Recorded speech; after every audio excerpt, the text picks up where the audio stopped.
৫৫ বছর ধরে ভোট দেন না চাঁদপুরের ফরিদগঞ্জের একটি ইউনিয়নের নারীরা। সব প্রস্তুতি থাকার পরও তারা ভোট কেন্দ্রে যান না। তবে এবার ত্রয়োদশ সংসদ নির্বাচনে নারীদের কেন্দ্রে নিতে নানা উদ্যোগ নিয়েছেন বিভিন্ন দলের নেতাকর্মী ও নির্বাচন কমিশন। প্রায় ৩ দশক ধরে ভোট কেন্দ্রে যান না চাঁদপুরের রূপসা দক্ষিণ ইউনিয়নের নারীরা। স্থানীয়রা জানান ১৯৬৯ সালে ভারতের জৈনপুর থেকে ওই এলাকায় আসেন মওদুদ হাসান জৈনপুরী নামের একজন পীর।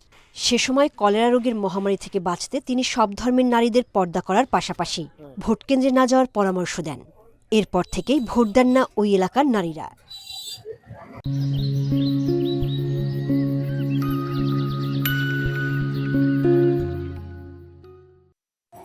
তবে এবার ভোট কেন্দ্রে যাবেন বলে জানালেন অনেক নারী। এখানে ভোট দেওয়া নিষিদ্ধ, এজন্য আমরা কখনো আসলে দেইনি আর কি। আগে হুজুরে মানা করা হয়েছে, এই কারণে দেয়া হয়নি। ছোটবেলা থেকে কখনো দেখি নাই যে আমাদের মা কাকিরা ভোট দিয়েছেন, এই অনুযায়ী আমরা কখনো ভোট দিতে হয় নাই বা দেই নাই। চাঁদপুর ৪ আসনে ভোটের মাঠে আছেন ৬ প্রার্থী।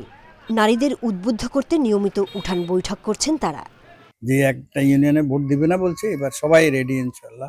কয়েকটা প্রায় প্রত্যেকটা ওয়ার্ডেই কিন্তু আমাদের নারীদের মানে একত্রে উঠান বৈঠক হয়েছে। কয়েকটা উঠান বৈঠক করেছিলাম ওই নারীদেরকে নিয়ে, সেখানেও তাদেরকে উদ্বুদ্ধ করেছি।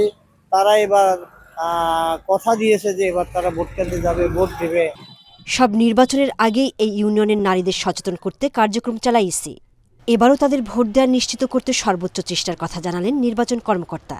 অতীতে নির্বাচন কমিশনের নির্দেশনা মোতাবেক নানা ধরনের উদ্যোগ গ্রহণ করা হয়েছিল, তারপরেও তাদেরকে কেন্দ্রমুখী করা খুব একটা যায়নি।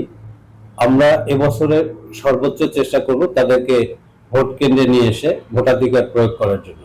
রূপসা দক্ষিণ ইউনিয়নের ২১,৬৯৫ জন ভোটারের মধ্যে ১০,২৯৯ জনই নারী। Independent news.